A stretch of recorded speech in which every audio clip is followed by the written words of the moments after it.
I want to take a moment to share a short film with all of you. This film documents an exhibition that attempts to summarize the Columbus Museum of Art's inquiry into the subject of folk and self-taught art, an effort that's been ongoing for the past 14 years. This exhibition casts folk art as modernism's utility infielder. This term has been appropriated from the sport of baseball, where it references a unique band of extremely versatile players who can, when necessary, come off of the bench and play a variety of infield positions in the interest of the team's advancement toward an eventual win. This exhibition attempts to provoke some fresh perspective on folk art as an important aspect of the larger story of the evolving modernism that has defined American visual culture for the past 110 years. Here, in this exhibition, fine art and folk art alternate as both backgrounds and foregrounds in a rich collage of images and ideas. Take a look.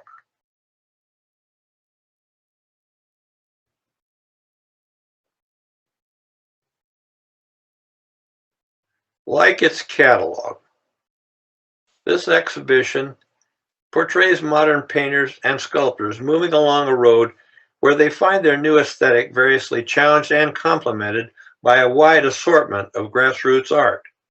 Ellie Nottleman created that stylized figure in a derby hat in 1920. Charles Sheeler, seen here, painted this flat, elegant still life in 1924. Yasuo Kuniyoshi portrayed this mischievous boy in 1923, and a decade earlier, Middleton Manigault produced this flat pattern view of a New England town. Nottleman, Sheeler, and Kuniyoshi all personally collected American folk art, and Manigault knew and admired it, as did Peter Bloom, who painted this winter scene in 26. Folk art was also in the room a decade later when Jacob Lawrence painted this view of a Harlem brothel. Primarily concerned with issues of form, the early modernists validated their own art through the paintings and antiques they selectively called folk art.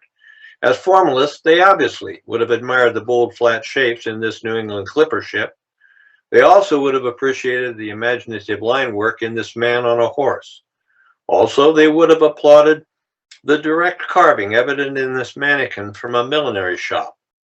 Note the connection between this carving and the Nottleman seated in the background. Certainly, they would have seen something like modernist abstraction in this watercolor by an unidentified schoolgirl in the 19th century, and the same goes for the crisp geometry underlying both the structure and decoration in this traditional Hopi women's dance mask.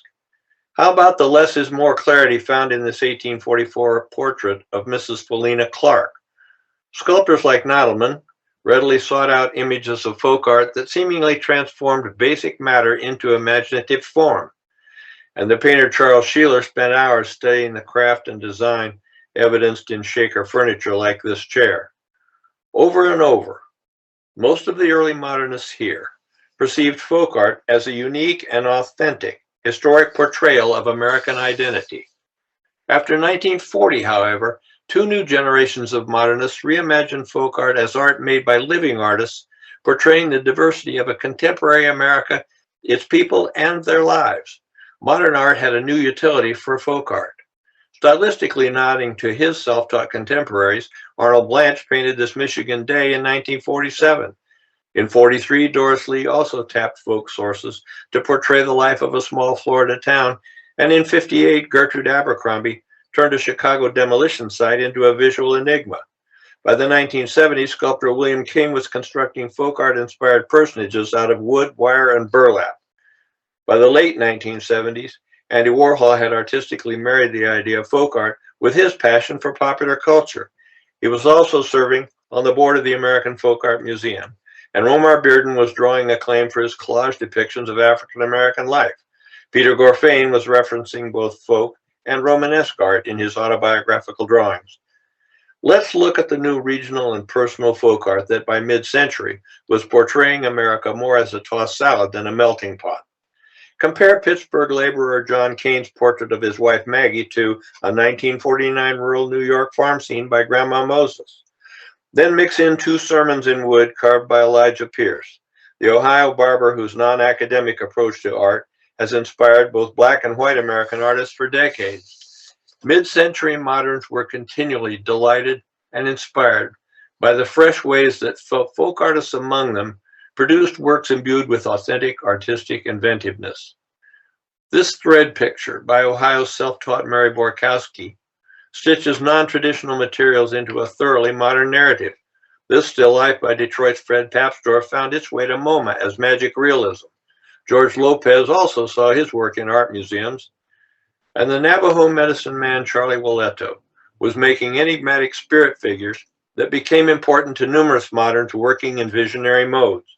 Finally, to a post-60s art world, the caged animals of Detroit's Fred Alton spoke eloquently about isolation and alienation. By 1980, modernism's road, however, was winding through newly discovered fields of eccentric folk art, gestures made by outsiders, individuals marginalized by power asymmetries. Mainstream art undertook to explore and express a cultural pluralism of its new time. Philip Pearlstein avidly collected folk art for use as visual counterpoints in his figure paintings.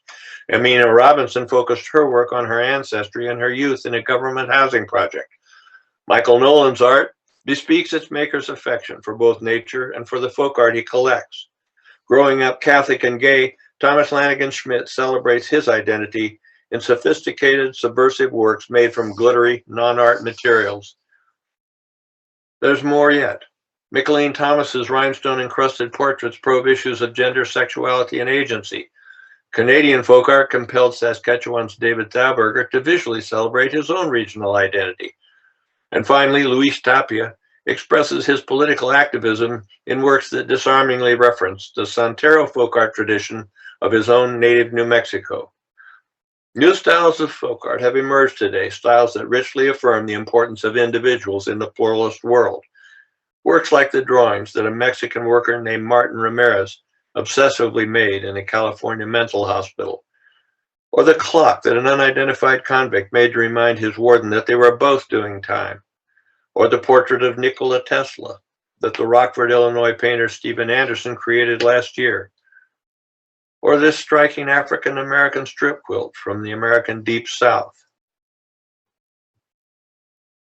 And how about this carved shaman made in the Canadian Arctic by an Inuit sculptor named Judas Ululog?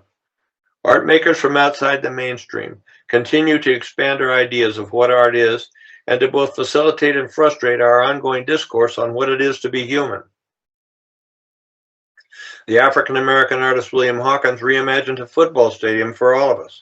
And a biker coon Pentecostal minister gave us the Aramaic Bible in colorful ideograms.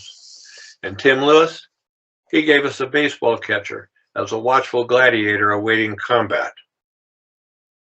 And because Eugene von Brunschenheim obviously adored his wife, he created a legacy of photos of her that have found their way into a mix of our contemporary conversations on art, kitsch, and the male gaze.